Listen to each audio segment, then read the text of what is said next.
बहुत पुरानी बात है। हिमालय में प्रसिद्ध मानस नाम की झील थी। वहाँ पर कई पशु पक्षियों के साथ ही हंसों का एक झुंड भी रहता था। उनमें से 2 हंस बहुत आकर्षक थे और दोनों ही देखने में एक जैसे थे।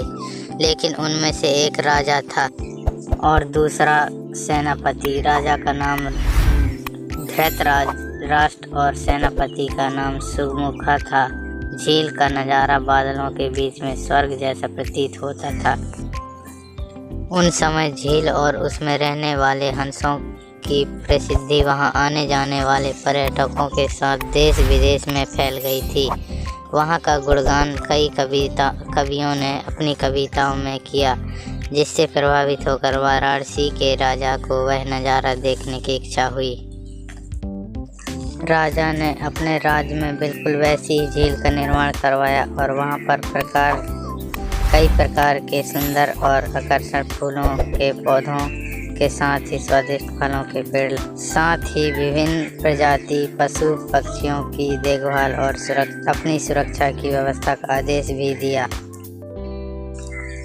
वाराणसी का यह सरोवर भी स्वर्ग जैसा सुंदर था, लेकिन राजा के मन में अभी उन 2 हंसों को देखने की इच्छा थी जो मानस सरोवर में रहते थे। एक दिन मानस सरोवर के अन्य हंसों ने राजा के सामने वाराणसी के सरोवर जाने की इच्छा प्रकट की, लेकिन हंसों का राजा समझदार था। वह जानता था कि अगर वो वहां गए तो राज उन्हें पकड़ लेगा। उसने सभी हंसों को वाराणसी जाने से मना किया, लेकिन वो नहीं माने। तब राजा और सेनापति के साथ सभी हंस वाराणसी की ओर चल पड़े।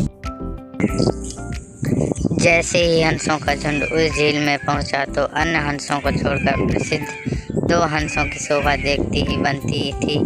सोने की तरह चमकती उनकी चोंच, सोने की तरह ही नजर आते उनके पैर और बादलों से भी ज़्यादा सफ़ेद उनके पंख हर किसी को अपनी ओर आकर्षित कर रहे थे। सब सो गए तो उन हंसों को पकड़ने के लिए जाल बिछाया गया। अगले दिन जब हंसों का राजा जागा और भ्रमण पर निकला तो वह जाल में फंस गया। उसने तुरंत ही तेज आवाज़ में अन्य सभी हंसों को वहां से उड़ने और अपनी जान बचाने का आदेश दिया। अन्य सभी हंस उड़ गए, लेकिन उनका सेनापति सुमुखा अपने स्वामी को फंसा देखकर उसे बचाने के लिए वहीं रुक गया। इस बीच हंस को पकड़ने के लिए सैनिक वहां आ गया। उसने देखा कि हंसों का राजा जाल में फंसा हुआ है और दूसरा राजा को बचाने के लिए वहां खड़ा हुआ है।